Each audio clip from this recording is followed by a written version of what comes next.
Hey there, friends! Today, we're going to dive into a wonderful nighttime routine that'll help you achieve sweet dreams. First things first, let's talk about your phone. If possible, I highly recommend putting it away at least 30 minutes before bedtime. Trust me, you'll feel much more relaxed without those pesky notifications interrupting your peace.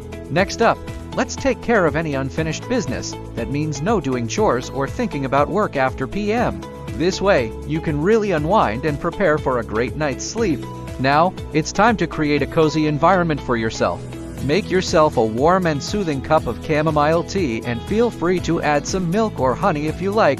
Then dim the lights in your room and take a relaxing Epsom salt bath. The goal here is to create an environment conducive to sleep and relaxation.